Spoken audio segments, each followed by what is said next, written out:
Kebanyakan orang hari-hari ini makin stres karena ngerasa dunia semakin sulit. Semua fokus sama diri sendiri, nggak lagi peduli sama orang lain, dan merasanya semua harus survival mode on.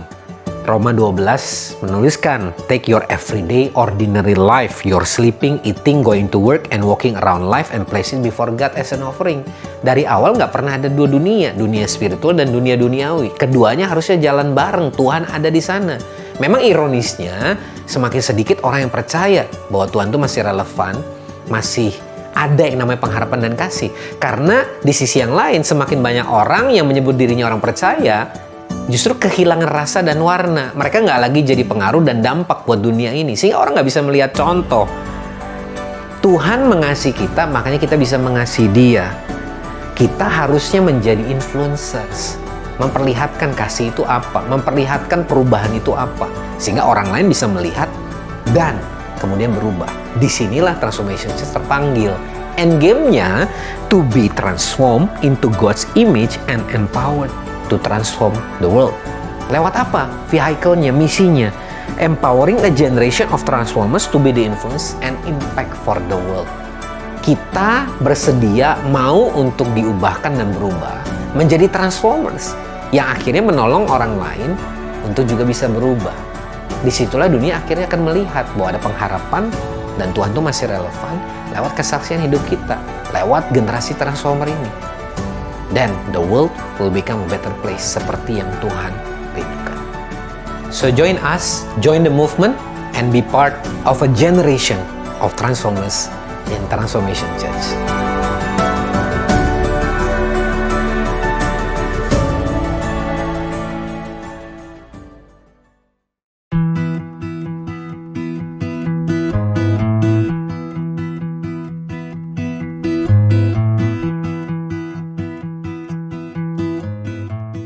Welcome to Transformation Church. Halo Transformers. Suatu sukacita dapat menjumpai Anda kembali di online Sunday Service hari ini. Kami berdoa Anda dan keluarga akan senantiasa mengalami penyertaan Tuhan di sepanjang tahun ini. Di bulan Februari ini, kita masih akan terus belajar bersama-sama dalam tema Love Interest. Kerinduan kami, kita akan terus mengalami kasih Tuhan yang tak bersyarat dan sempurna bagi kita. Saya percaya kita semua antusias untuk mengalaminya bersama-sama. Dan sekarang, mari siapkan hati kita untuk menaikkan pujian dan penyembahan kita kepada Tuhan, serta menerima kebenaran firman-Nya. Engkau Tuhan yang luar biasa, Engkau Tuhan yang tidak tertandingi. Hanya Yesus namanya, kubu benteng kita. Haleluya!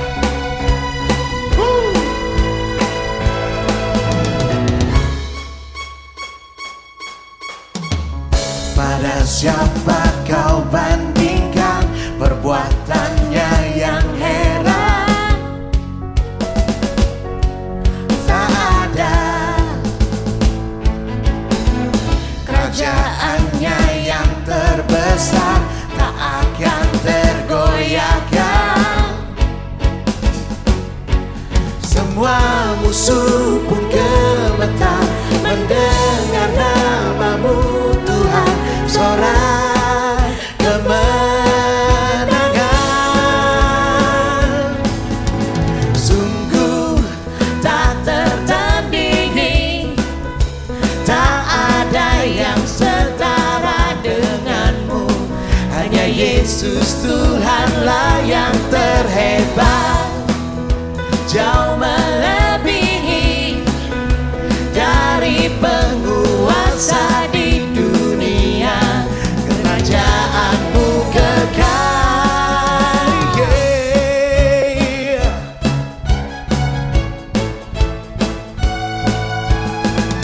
Pada siapa kau bandingkan perbuatannya yang heran?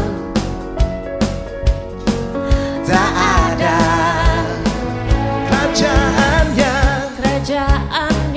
yang terbesar, tak akan tergoyahkan. Semua musuh pun gemetar mendengar namamu Tuhan. Sorak kemenangan, sungguh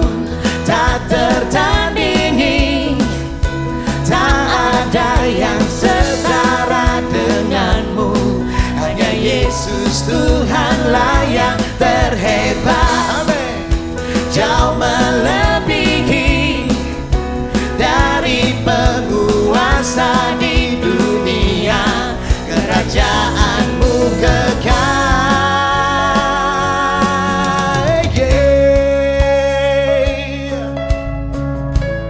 Kerajaanmu kekal selamanya. Hanya Yesus Raja kami. Dia tidak tertandingi. Bahkan penguasa di dunia tidak bisa menandingi dia. Haleluya. Yeah, yeah, yeah.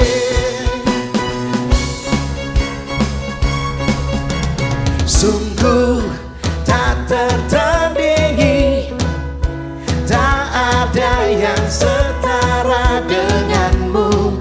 Hanya Yesus Tuhanlah yang terhebat. Jauh melebihi dari penguasa di dunia. Kerajaanmu kekal. Sungguh tak tertandingi. Yes, amin. Tak ada yang setara denganmu. Hanya Yesus Tuhanlah yang terhebat. Jauh melebihi dari penguasa di dunia. Kerajaanmu kekal. Yeah. Kerajaanmu kekal selamanya Tuhan. Engkau Tuhan kami, Yesus Raja kami, Raja segala raja. Haleluya. Amin. Thank you Lord. Terima kasih Tuhan atas kasih-Mu. Terima kasih Tuhan atas penyertaan-Mu yang sempurna. Sungguh Engkau Allah kami. Engkau Tuhan yang tidak pernah meninggalkan kami. Yesus, Engkau pujaan hati kami.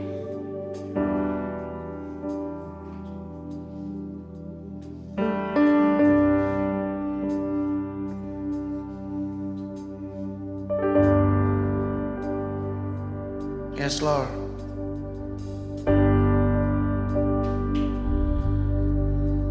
You give life, you are love, you bring light to the darkness, you give hope, you restore every heart that is broken. Great are you, Lord. It's your breath in our lungs, so we pour out our praise. We pour out our praise. It's your breath in our lungs, so we pour out our praise to you, holy.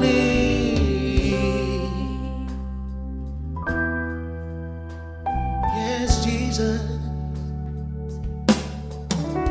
You give life, you are love, you bring light to the darkness, you give hope, you restore every heart that is broken. Great are you, Lord. It's your breath in our lungs, so we pour out our praise.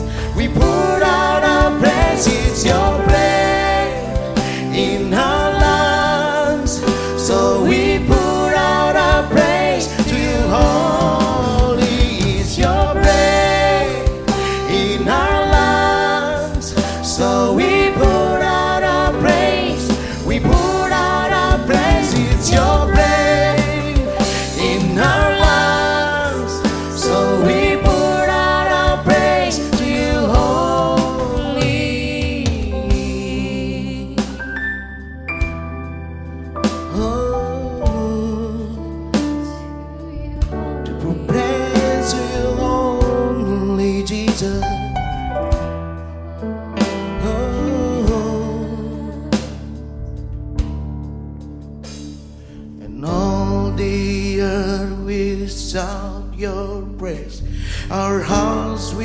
cry, these bones will sing.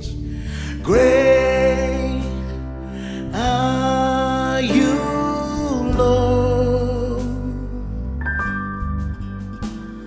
and all the earth will shout your praise. Our hearts will cry, these bones will sing. Great are you, Lord, and all the earth will shout your praise. Our hearts will cry, these bones will sing. Great are you, Lord. Is your praise in our lives? So we pour out our praise. We pour out our praise. Is your praise in our lives? So we pour out our praise to you. Holy is your praise in our lives. So we pour out our praise. We pour out our praise. Is your praise in our lives? So we pour out our praise to you. Holy.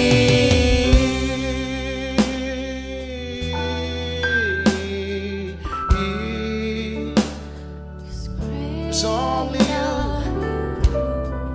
Jesus.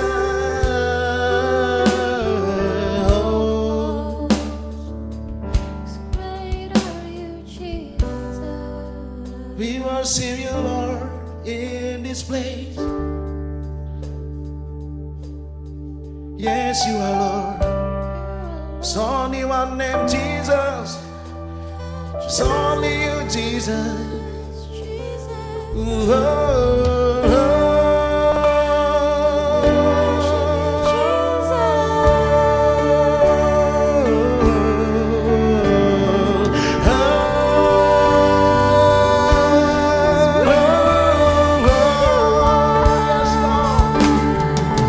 Yeah. Hallelujah. Hallelujah. Oh, Jesus. Yes, you are. We always love you. We always worship you. Oh, oh, oh, oh,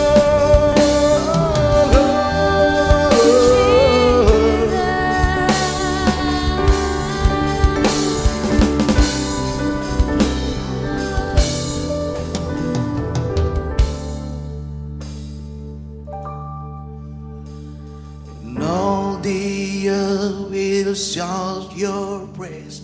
Our hearts will cry, these bones will sing. Great are you, Lord,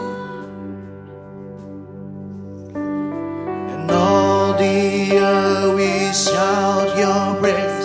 Our hearts will cry, these bones will sing. Great are you, Lord.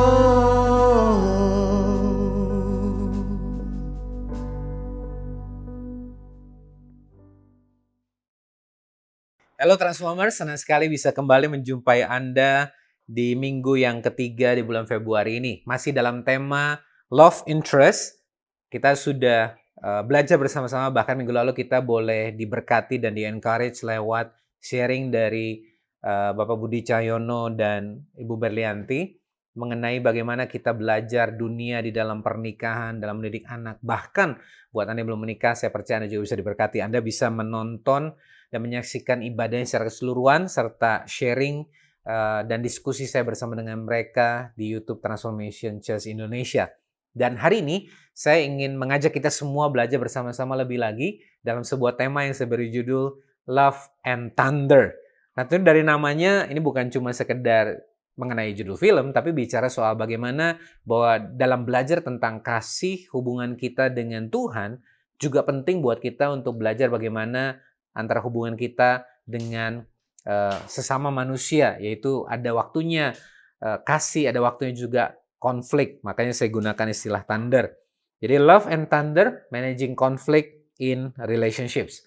Nah, berapa banyak yang sadar dimanapun Anda berada sekarang memahami bahwa konflik adalah bagian yang tidak terelakkan atau tidak bisa dihilangkan dalam hubungan apapun. Entahkah itu suami istri, entahkah orang tua dengan anak, kakak beradik, dalam pertemanan, bahkan dalam pelayanan, di kantor, dimanapun, tidak mungkin ada hubungan yang tidak mengalami konflik. Konflik itu bisa bicara soal dari hal sederhana seperti perbedaan pendapat, ada argumentasi satu dengan yang lain yang berbeda, dan macam-macam yang lain. Dan penyebabnya pun seperti kita ketahui juga ada banyak faktor. Bisa jadi tanpa kita sadari ada trauma atau pengalaman di masa yang lalu yang kemudian terbawa sampai hari ini sehingga mengakibatkan kita berespon, bereaksi, dan punya pemikiran yang berbeda satu dengan yang lain. Ada lagi soal personality dan juga karakter yang satu dengan yang lain berbeda. Lalu ada kesalahpahaman, miskomunikasi, dan isu-isu atau hal-hal yang sebenarnya belum terselesaikan dan terbawa sampai dengan saat ini. Nah, apakah itu bicara soal pasangan yang sudah menikah, orang tua anak, atau apapun yang tadi saya sebutkan? Sangat penting buat kita, khususnya sebagai orang percaya, untuk belajar memahami bagaimana dengan efektif kita bisa mengelola konflik, bukan menghindari ya, karena saya percaya konflik tadi seperti saya katakan tidak terhindarkan, tidak terelakkan, tapi bagaimana kita belajar memanage konflik sehingga hubungan-hubungan yang kita miliki dalam konteks apapun, khususnya di bulan Februari ini kita belajar soal love interest, tetap menjadi hubungan yang kuat dan bahkan hubungan yang sehat. Nah, yang pertama yang saya ingin bahas adalah kita perlu menyadari bahwa ada personality, ada karakteristik, ada kepribadian, ada tipe-tipe yang berbeda dari beragam manusia. Dan ini otomatis akan menimbulkan potensi konflik dalam sebuah hubungan.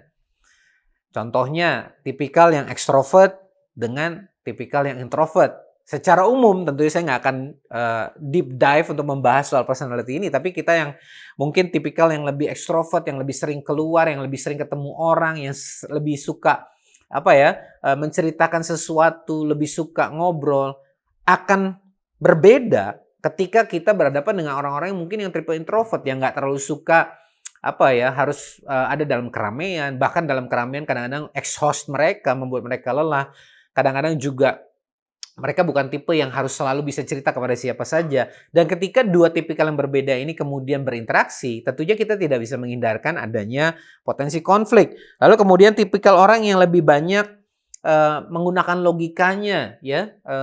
Misalkan saja lah, secara umum, bukan berarti ini sebuah stereotype. Misalkan paling gampang, seorang laki-laki dengan seorang perempuan, itu juga sebuah perbedaan yang bisa menimbulkan konflik. Makanya pernikahan tidak mungkin tanpa adanya konflik.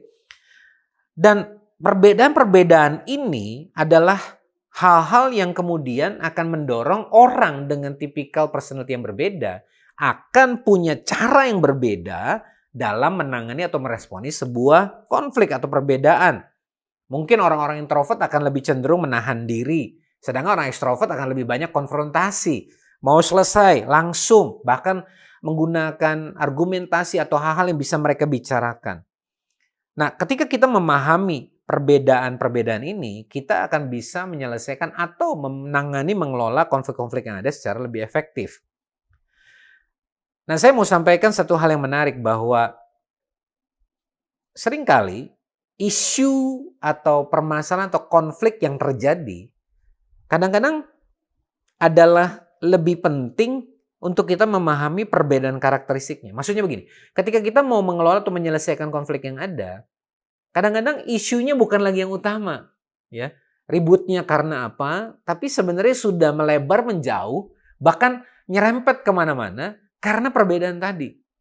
Berapa banyak dari maksud saya dua orang yang berbeda personality dalam konteks apapun, termasuk dalam pernikahan, karena perbedaan itu, konfliknya mungkin soal masalah penggunaan handuk di kamar mandi misalkan.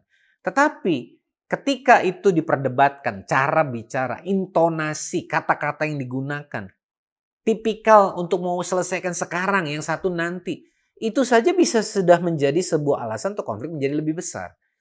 Dan ketika ditanya, mungkin banyak orang yang berkonflik, mungkin sudah tidak terlalu ingat sebenarnya konfliknya tentang apa sebelumnya.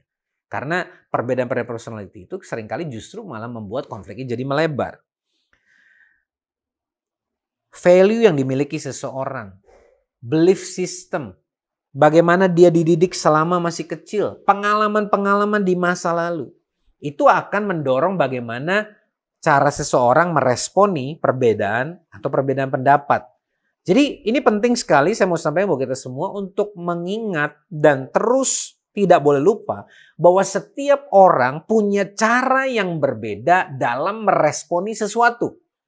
Saya ulang sekali lagi, setiap orang dengan perbedaannya dan keunikan masing-masing personality atau karakternya punya cara, jalan, metode yang berbeda ketika mereaksikan atau meresponi sebuah konflik atau meresponi sebuah perbedaan.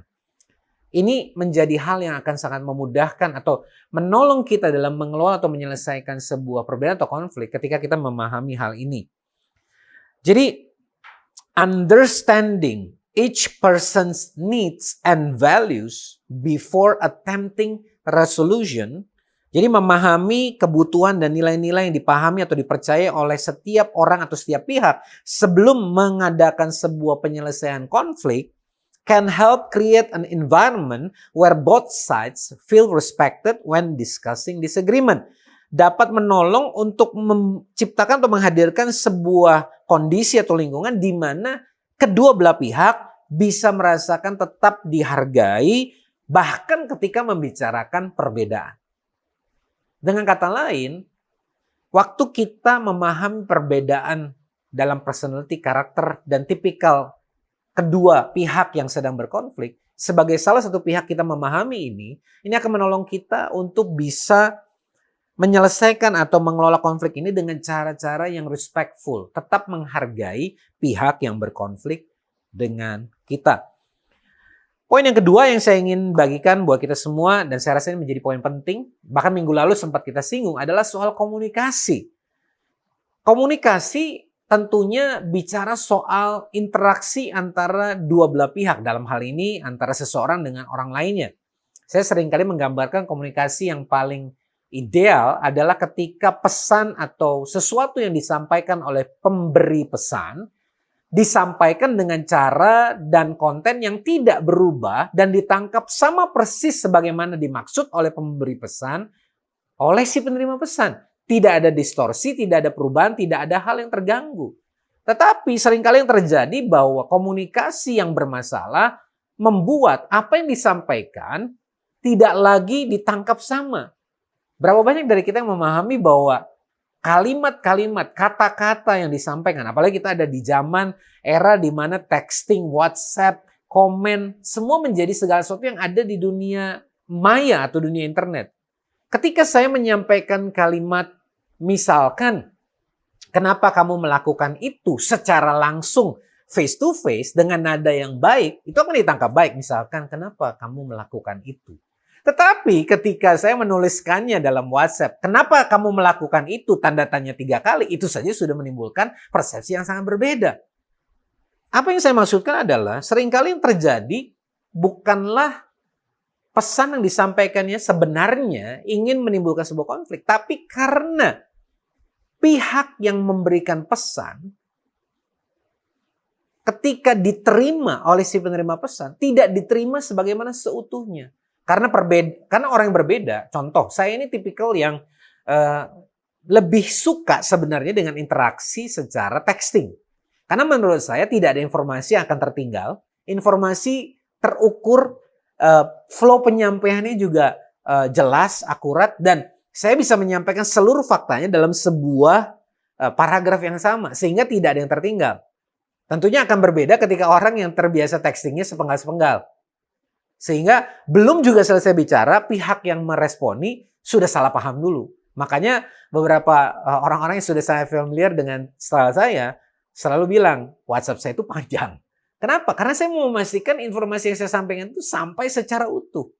Nah, unfortunately tidak semua orang punya tipikal yang sama. Dan texting adalah sebuah komunikasi yang paling berpotensi menimbulkan mispersepsi. Berapa banyak Anda yang setuju? Karena mungkin Anda pernah mengalami, entahkah sebagai orang yang mengirimkan atau menerima. Padahal aku nggak maksud loh. Aku tuh biasa aja loh ngomongnya. Dan inilah hal-hal yang seringkali terjadi. Lalu ketika kita dalam sebuah diskusi, berapa banyak yang kita memahami bahwa komunikasi itu seringkali akan berbeda impact-nya ketika kita menyelesaikan konflik. Jadi gini, waktu kita menyelesaikan konflik tentunya yang paling baik adalah ketika kita bisa berkomunikasi dua arah. Nah, ada sebuah istilah yaitu open-ended questions dan yang satunya adalah close-ended questions. Saya akan jelaskan sebentar.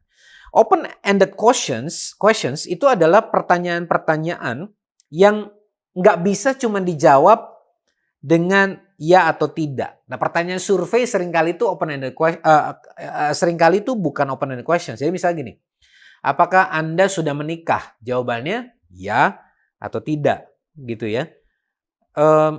Itu close-ended questions. Jadi intinya orang hanya memilih atau cuma punya alternatif jawaban dari sebuah pertanyaan yang sangat simpel gitu. Kamu sudah lulus kuliah? Sudah atau belum? Udah punya anak? Sudah belum?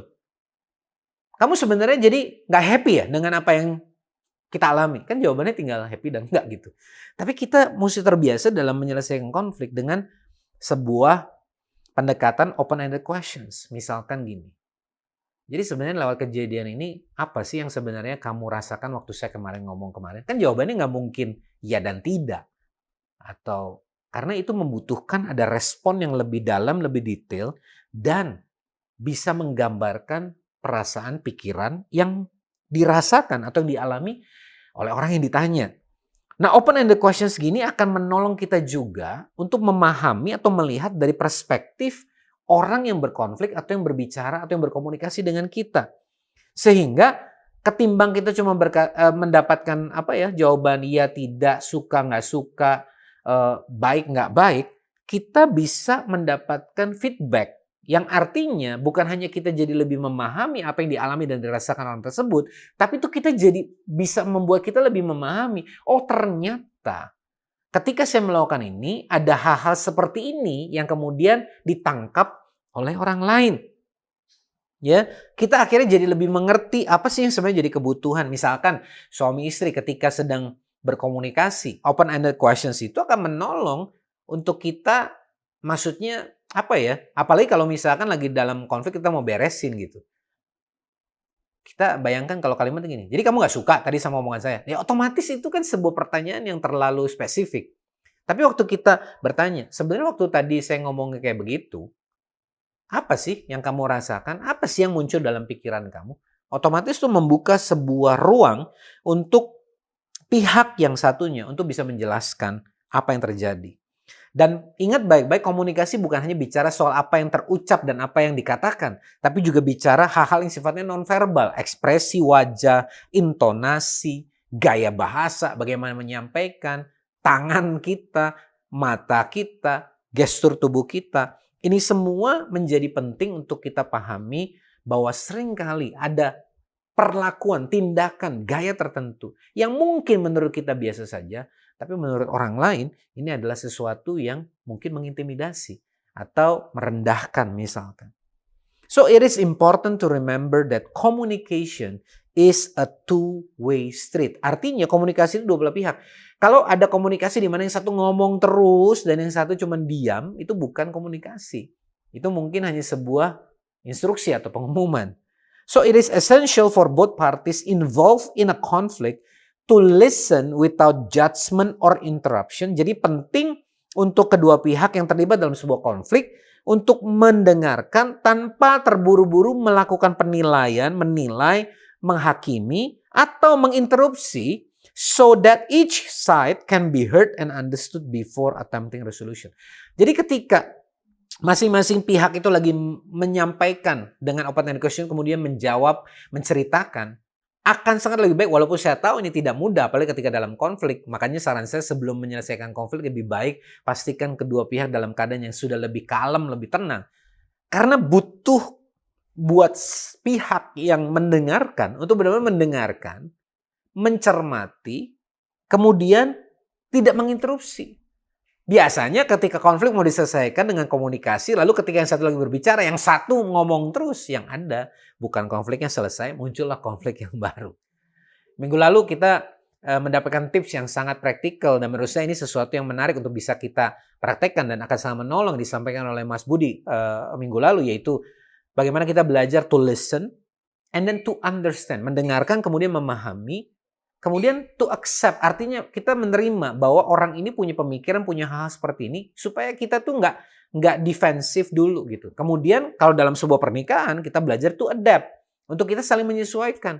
Bukankah dalam pernikahan yang terpenting adalah kami dan kita ketimbang aku dan saya? Artinya kalau itu sesuatu yang memang jelas-jelas kita tahu tidak disukai oleh pasangan kita, dan kita berkata bahwa kita mengasihi pasangan kita, bukankah kita akan berupaya supaya hal yang tidak menyenangkan pasangan kita ini untuk kita hindarkan? Ini contoh sederhana. Misalkan, saya dengan istri saya, kami sudah menikah 14 tahun hampir. Dulu waktu di awal-awal saya ingat sekali bagaimana istri saya itu tidak suka kalau saya baru pulang dari luar, kemudian dengan menggunakan pakaian, ini belum pandemi ya saudara ya, dengan pakaian dan baju misalkan yang masih dari kantor atau baru habis meeting dan lain sebagainya, kemudian menyentuh spray kasur. Entahkah itu duduk, apalagi tiduran. Itu forbidden, dilarang. Nah, tentunya kan ini sesuatu yang sebenarnya nggak prinsipil, tidak tertulis dalam firman Tuhan. Dilarang, tiduran, di kasur, sebelum mandi, kan nggak ada. Tetapi karena ini adalah sebuah hubungan pernikahan, dan kita belajar untuk kita bisa memberikan yang terbaik, belajar untuk mengasihi. Sekalipun itu bukan hal yang dalam tanda kutip prinsipil, tapi karena kita tahu bahwa ini hal yang mengganggu pasangan kita, dan dengan tidak melakukannya, kita berarti itu out of our love, kita mengasihi, kemudian kita lakukan.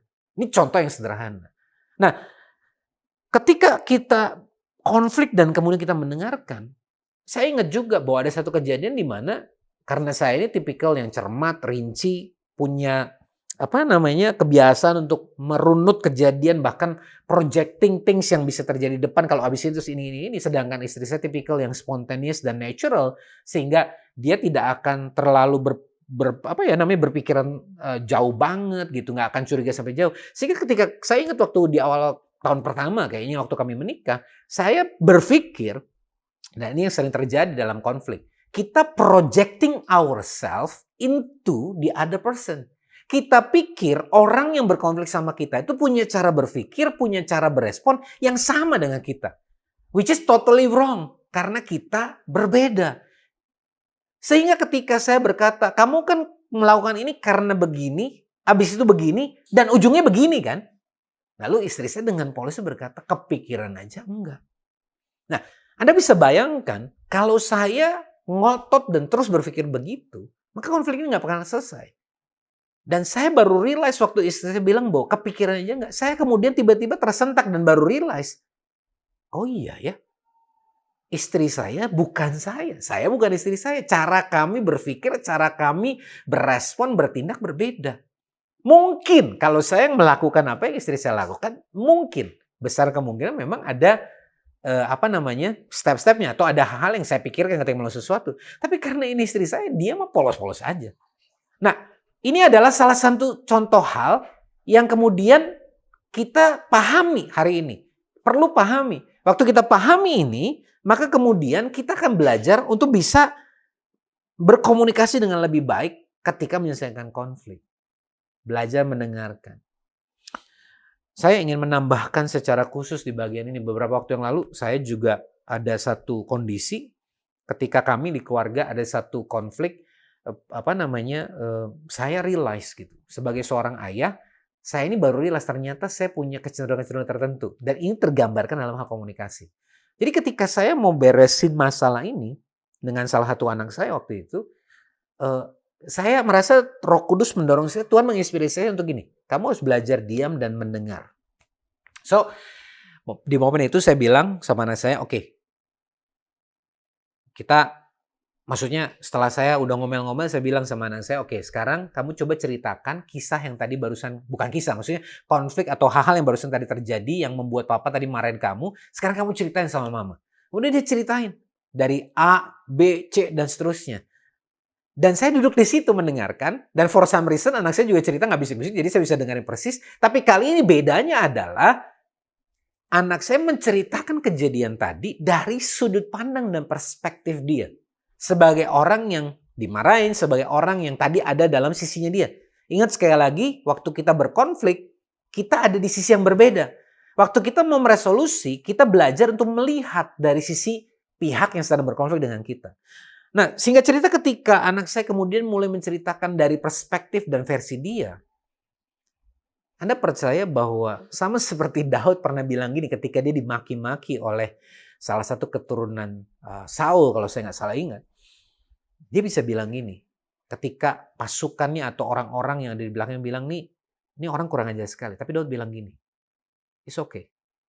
Kita belajar dengar. Karena mungkin Tuhan mau bicara lewat apa yang mereka sedang katakan. Dan saya realize momen itu, walaupun saya tidak mengalami sedahsyat Daud, tapi saya merasa bahwa Tuhan melembutkan hati ketika saya belajar untuk diam dan mendengarkan. Dan kemudian ketika anak saya menceritakan dari versi dia, tiba-tiba saja ada insight, ada pencerahan-pencerahan yang kemudian saya terima, dan saya baru realize ternyata ada hal-hal yang keliru yang saya lakukan tanpa saya sadari. Nah, kemudian akhirnya setelah selesai itu semua sudah calm down, kemudian saya ajak ngobrol semua, saya panggil anak-anak dan juga bersama dengan Jenny, istri saya. Ketika kami ngobrol berlima, saya mulai dengan kalimat begini, bahwa setelah tadi saya mendengarkan ini semua, Tuhan bicara bahwa ada hal-hal yang harus saya bereskan dan saya menyadari ada unresolved issues, ada hal-hal yang di masa lalu yang terbawa sampai hari ini. Jadi kesimpulannya contoh, yang pertama saya bilang, saya itu hampir-hampir bisa dibilang punya kecenderungan terobsesi kepada sesuatu yang benar. Sesuatu yang the right thing gitu. Nah karena itu makanya saya seringkali sebagai seorang ayah berupaya supaya anak-anak saya itu melakukan hal yang benar. Dan ketika mereka nggak melakukan hal yang benar, saya akan berusaha dengan segala cara dan kadang-kadang over untuk memastikan mereka melakukan apa yang benar itu.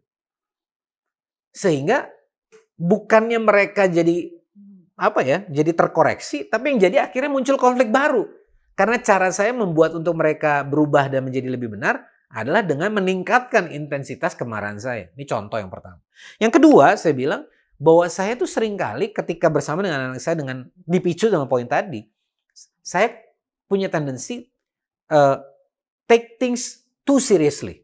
Akhirnya kurang relax ketika diskusi. Penekanannya lebih kepada hal-hal yang serius dan value. Sehingga yang ditangkap bukan hal yang bisa diperbaiki, tapi lebih kepada kemarahan atau kekesalannya. Nah, lewat ini saya percaya bahwa banyak sekali konflik yang terjadi dalam semua hubungan. Baik dalam pernikahan, orang tua, dan lain sebagainya. Yang mungkin Anda juga alami. Bisa jadi dipicu oleh hal-hal yang Anda sendiri tidak sadari. Dan di momen itu saya bertobat, saya bilang sama anak saya, sorry karena papa selama ini ternyata tanpa sadar punya kecenderungan seperti ini dan itu nggak benar. Dan anak saya bilang sendiri, sebenarnya apa yang papa ngomong tuh bener sih gitu. Berbaik dari kita yang dalam hati ketika kita konflik sama orang, kita bilang ini sebenarnya apa yang dia ngomong nggak salah sih, tapi kita terlalu prideful, terlalu ego kita untuk nggak mengakui. Tapi dalam konteks itu anak saya bilang, bener sih papa bener, tapi kan ya nggak mesti gitu. Saya ingat dulu papa saya karena dia bisa berbahasa Jawa, dia suka bilang gini, ngono ya ngono nanging ojo ngono. Begitu ya begitu, tapi ya nggak gitu juga kali. Kira-kira mungkin gitu bahasanya. Artinya gini, memang menyampaikan atau mendidik atau melakukan sesuatu yang benar itu memang benar, tapi jangan berlebihan juga. Nah, saya berdoa supaya lewat sharing saya dan apa yang tadi saya alami itu menolong kita untuk belajar bagaimana punya komunikasi yang lebih baik. Apalagi dalam pertemanan, menurut saya it is important to set boundaries between friends so that all parties feel respected. Kita mesti mengerti bahwa dalam persahabatan setiap pihak punya area privasinya, punya area di mana kita belajar harus punya batasan-batasan sehingga semua orang bisa merasa dihargai. Seringkali kadang-kadang kita merasa dekat, merasa hubungan baik, terus kita bisa seenak-enaknya. Remember that we are a human being with a heart and feeling and thinking yang nggak selalu dalam keadaan yang perfectly fit atau sempurna. Ketika dalam momen-momen yang nggak oke, makanya muncullah konflik. Yang apalagi dalam hal pernikahan misalkan. Berapa banyak dari kita yang ketika kita sudah menikah, makin lama pernikahan, tentunya pasti koleksi cerita konfliknya makin banyak. Tetapi kita percaya konflik justru bisa membuat kita grow. Pernikahan kita jadi lebih kuat, hubungan kita jadi lebih sehat. Asalkan kita belajar untuk menyelesaikan satu persatu ketimbang mengabaikannya, kemudian menguburnya dalam-dalam berharap itu selesai. Padahal tanpa kita sadari suatu hari, apa yang kita kubur itu akan terkuak, bahkan akan menimbulkan konflik yang lebih besar. Nah, saya ingin memberikan 4 poin yang praktikal buat kita semua yang sudah menikah. Dan menurut saya sebenarnya ini juga bukan hanya dalam pernikahan, tapi juga dalam setiap hubungan. Yang pertama adalah bicara soal apa? Soal selflessness atau soal ketidakegoisan. Kita belajar di dalam Filipi 2 ayat 3-4 dikatakan, dengan tidak mencari kepentingan sendiri atau puji-pujian yang sia-sia, sebaliknya hendaklah dengan rendah hati yang seorang menganggap yang lain lebih utama daripada dirinya sendiri. Dan janganlah tiap-tiap orang hanya memperhatikan kepentingan sendiri, tapi kepentingan orang lain juga. Mudah diucapkan, sering dibaca, tapi ketika dipraktekkan membutuhkan kasih karunia kerendahan hati. Buat kita untuk mengakui bahwa kita pun bisa melakukan kesalahan. Kita belajar merendahkan hati dan menempatkan orang lain seperti firman Tuhan katakan dengan memberikan sikap hormat. Bukankah Tuhan mengajar kita untuk saling mendahului dalam memberi hormat? Yang kedua, kita belajar soal tadi yang saya sudah sebut, yaitu humility atau kerendahan hati. Di dalam Yakobus 4 ayat 10 kita menemukan firman Tuhan menuliskan, rendahkan dirimu di hadapan Tuhan dan Ia akan meninggikan kamu. Justru ketika seseorang merendahkan hati, itulah dalam tanda kutip formula untuk mendapatkan promosi. Kita belajar soal saling melayani satu dengan yang lain karena ini bicara soal kerendahan hati. Ya, Galatia 5 ayat yang ke-13 dituliskan, saudara-saudara memang kamu dipanggil untuk merdeka, tapi janganlah kamu menggunakan kemerdekaan itu sebagai kesempatan untuk kehidupan dalam dosa, melainkan dengar baik-baik, layani seorang akan yang lain oleh kasih. Bukankah firman Tuhan terus mengajarkan kita untuk kita menyelesaikan konflik-konflik dengan baik? Yang ketiga, kita belajar soal pengampunan, forgiveness. Mari kita lihat di dalam Efesus 4 ayat 32. Tapi hendaklah kamu ramah seorang terhadap yang lain, penuh kasih mesra dan, garis bawahi baik-baik, saling mengampuni sebagaimana Allah dalam Kristus telah mengampuni kamu. Dan yang keempat, ada kalanya penting buat kita to seek godly counsel atau mencari penasehat. Tentunya penasehat-penasehat yang benar di dalam Tuhan. Amsal 11:11 dikatakan kalau penasehat banyak, keselamatan ada. Saudara dikasih Tuhan, ini adalah gambaran dari prinsip-prinsip Alkitabiah yang Tuhan ajarkan buat kita untuk menyelesaikan setiap konflik dalam hubungan apapun. Bukankah 1 Yohanes 4 mengingatkan kita bahwa Tuhan adalah kasih itu sendiri, ya, dan Dia mau kita untuk saling mengasihi. So remember this, when faced with conflict in relationship, ketika kita menghadapi konflik dalam sebuah hubungan, it is important to remember God's love.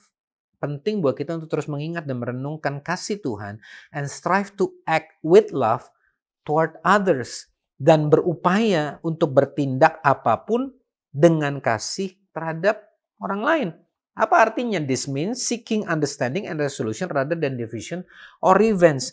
Fokus utama kita adalah belajar untuk memahami satu dengan yang lain dan menyelesaikan konflik daripada perpecahan atau membalas dendam. Ya. Matius 6 ayat 14 Matius 6 ayat 14 sampai 15 mengingatkan kita. Karena jikalau kamu mengampuni kesalahan orang lain, Bapamu yang di surga juga akan mengampuni kamu juga. Ini bicara soal apa? Kita belajar mengampuni karena kita tahu sebagai orang-orang yang sudah diampuni, kita tahu persis itu yang Tuhan kehendaki. Dan karena kita sudah diampuni, kita mengerti bagaimana cara dan kemampuan untuk bisa mengampuni. Matius 5 ayat 23 mengatakan, sebab itu jika engkau mempersembahkan persembahanmu di atas mezbah dan engkau teringat akan sesuatu yang dalam hati saudaramu terhadap engkau, tinggalkanlah persembahanmu itu di hadapan mezbah dan pergilah berdamai dahulu dengan saudaramu, lalu kembali untuk mempersembahkan persembahanmu itu. Sebab buat Tuhan hubungan yang dipulihkan, pengampunan, resolusi jauh lebih penting daripada sekedar persembahan atau dalam bahasa hari ini daripada soal pelayanan. Bapak Saudara yang dikasih Tuhan, ada banyak sekali prinsip-prinsip dalam Alkitab yang kalau kita baca satu persatu, sebenarnya formulanya sudah Tuhan berikan. Tetapi kita belajar. Hari ini saya mau mengingatkan kita semua, managing conflict is surely difficult. Memang nggak mudah menyelesaikan konflik atau mengelola konflik. But with God's help, tapi dengan pertolongan Tuhan, we can learn how to handle it well and nurture healthy relationship. Tapi dengan pertolongan Tuhan, dengan kita belajar mempraktekkan kebenaran firman Tuhan, kita bisa belajar bagaimana menyelesaikannya dengan baik dan kemudian membangun sebuah hubungan yang sehat. Jangan lupa untuk kita terus membangun juga hubungan yang baik, yang sehat juga dengan Tuhan. Karena apa yang kita miliki, kedekatan, keintiman, koneksi kita dengan Tuhan, itu yang kemudian diterjemahkan dan diproyeksikan dari kita terhadap hubungan kita dengan orang-orang lain di sekitar kita, entahkah itu dalam keluarga, pernikahan, pelayanan, pertemanan, dan apapun. Bahkan lewat konflik, kita bisa belajar untuk mengetahui seperti kisah saya dengan anak-anak saya tadi, untuk mengetahui dan mengintrospeksi apa yang selama ini ternyata keliru dan Tuhan bisa menggunakan momen itu untuk membuat kita sadar bahkan berbalik. Dan bahkan oleh karenanya hubungan yang tadinya justru terganggu karena konflik malahan berbalik menjadi sebuah resolusi, hubungan yang dipulihkan, kedekatan antara masing-masing pihak dan bahkan pengenalan yang lebih dalam. Dan bukankah itu yang akan membawa kepada hubungan yang lebih sehat, damai sejahtera, kesatuan dan kemesraan antara hubungan dari pihak yang berbeda. Saya berdoa lewat apa yang saya bagikan hari ini, kita boleh sama-sama belajar, sama seperti bahkan sampai hari ini saya masih terus belajar. Saya percaya Tuhan mau membawa kita semua untuk terus bertumbuh dalam sebuah hubungan yang sehat. Mari kita mulai hari ini, tidak pernah ada kata terlambat, dan saya percaya pertolongan kasih karunia Tuhan juga tersedia buat Anda semua. Bapa, kami serahkan setiap kami ke dalam tangan-Mu. Kalau ada konflik-konflik yang sedang kami alami, dimanapun kami berada, dengan siapapun kami alami itu, kami percaya Roh Kudus, hari ini Engkau yang meneguhkan hati kami. Engkau yang memberikan kami kekuatan untuk kami belajar untuk merendahkan hati di hadapan Tuhan, mengakui kondisinya, dan belajar untuk mengambil pilihan untuk menjadi pihak yang terlebih dahulu merindukan sebuah resolusi ketimbang dendam dan perselisihan. Tuhan, kami berdoa supaya dimanapun kami berada, kalau ada hati yang belum rela mengampuni, hari ini kami belajar, biarlah kami lembut hati di hadapan Tuhan. Kami mengambil keputusan untuk mengampuni, karena kami tahu kami ini sudah diampuni. Dan Roh Kudus, kalau ada di antara kami yang hari ini terluka karena konflik-konflik yang ada, kami percaya Engkau juga yang memberikan kekuatan dan penghiburan. Dan satu-satunya kami tahu kesembuhan hanya ada di dalam Tuhan. Karena kami tahu manusia bisa mengecewakan, tapi kami belajar untuk menjadi pihak yang mau melakukan kebenaran firman Tuhan. Berapa banyak saudara ketika engkau mendengar firman ini, di mana engkau berada, engkau berkata, tapi bagaimana mungkin saya bisa melakukan ini? Itu semua terdengar ideal dan sulit sekali. Bagaimana bisa saya membalas atau menyelesaikan konflik dengan seseorang yang mungkin sudah menyakiti saya terlebih? Saudara, saya mau berkata bahwa kita tidak mampu. Tapi kalau kita punya Tuhan, Roh Kudus di dalam diri kita, Dialah yang memberikan kita kemampuan dan memberikan kita sanggupan.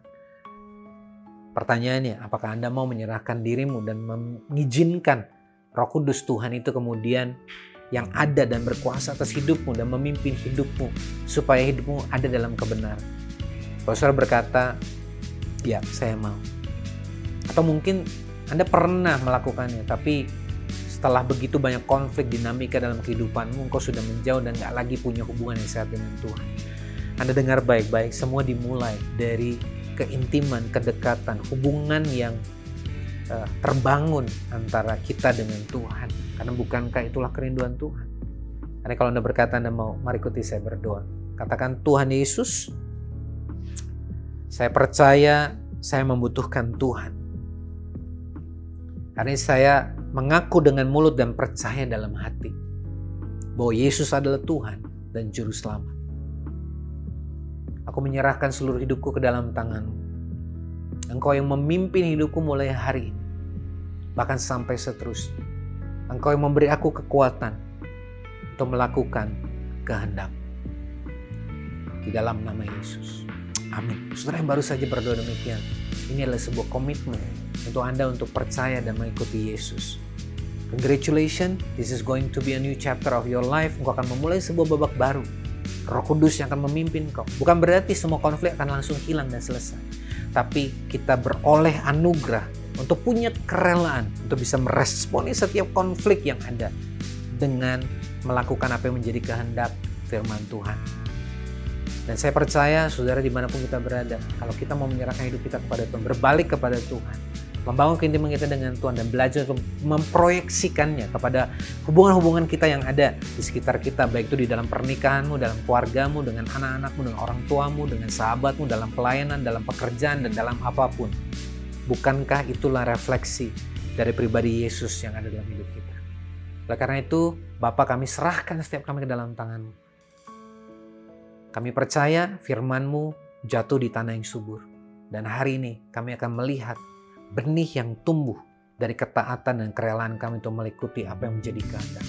Terima kasih Tuhan untuk bungkus setiap pribadi, setiap anak-Mu dimanapun mereka berada ketika mereka mendengar firman ini. Mereka menerima kemudian mau melakukannya dengan taat dan setia. Dan hanya di dalam nama Yesus kami sudah berdoa dan mengucap syukur. Haleluya. Amin. Praise the Lord! Thank you Pastor Bambang buat sharing dan pengajaran firman Tuhan yang sudah dibagikan. Saya percaya sudah memberkati kita semua. Anda dapat membagikan link video ini dan juga insight yang Anda dapatkan hari ini pada teman dan keluarga, supaya mereka juga dapat diberkati dan terus mengalami pertumbuhan di dalam Tuhan. Anda juga dapat memfollow Instagram @transform.indonesia dan subscribe YouTube channel Transformation Church Indonesia. Bagi Anda yang rindu untuk beribadah bersama-sama, ibadah onsite TC diadakan setiap hari Minggu pukul 10 di Alam Sutra. TC Kids Service juga diadakan di waktu yang sama. Anda dapat mengirimkan DM ke Instagram TC dan kontak us via www.transformationchurch.id untuk mendapatkan informasi lebih lanjut. Persembahan dan investasi iman dapat disampaikan melalui rekening berikut ini. Sekarang, sebelum kita mengakhiri online Sunday Service hari ini, mari kita sekali lagi memuji dan menyembah Tuhan bersama-sama. Ku bersyukur Bapa, ku bersyukur Tuhan, buat kasih setiamu di dalam hidupku. Ku bersyukur, ku bersyukur Bapa, oh yeah. Ku bersyukur Tuhan, buat kasih setiamu di dalam hidupku. Ku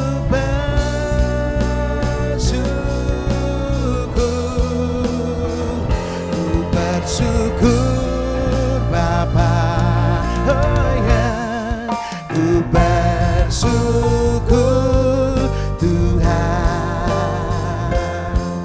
buat kasih setiamu di dalam hidupku. Ku bersyukur, oh, ku bersyukur Bapa, ku bersyukur Tuhan.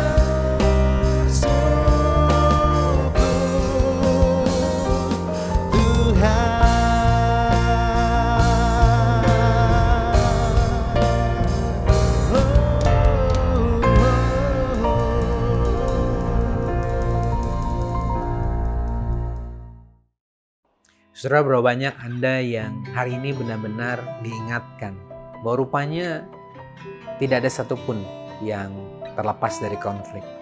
Tapi lewat firman Tuhan hari ini, bahkan lewat perjumpaan kita dengan Tuhan, lewat penyembahan kita, saya berdoa Roh Kudus yang berbicara hari ini, dan kita boleh menjadi orang-orang yang meresponinya dengan kelembutan hati. Saya percaya waktu kita memulai dengan benar, sekalipun mungkin selama ini ada hal-hal yang salah, yang keliru, bahkan ada hubungan-hubungan yang mungkin terganggu atau bahkan rusak. Saya percaya di dalam Tuhan tidak ada kata terlambat. Kalau kita mau memulai kembali dengan benar, kita mau berbalik kepada Tuhan, ada pertolongan dan kasih karunia yang akan memampukan kita semua. Mari sebelum kita mengakhiri ibadah online kita hari ini, arahkan hati kita kepada Tuhan. Dan terimalah berkat yang terbaik dari Bapa Surgawi, cinta kasih dari Yesus Kristus, persekutuan, pertolongan, kasih karunia daripada Roh Kudus yang akan terus menyertai dan memampukan kita hari ini, bahkan sampai seterusnya, untuk menjalani hidup kita dalam ketaatan akan firman-Nya. Dan hanya di dalam nama Yesus, saya kita yang sudah percaya dan menerima berkat anugerah-Nya, kita sama-sama katakan, amin. Tuhan Yesus memberkati dan selamat hari ini.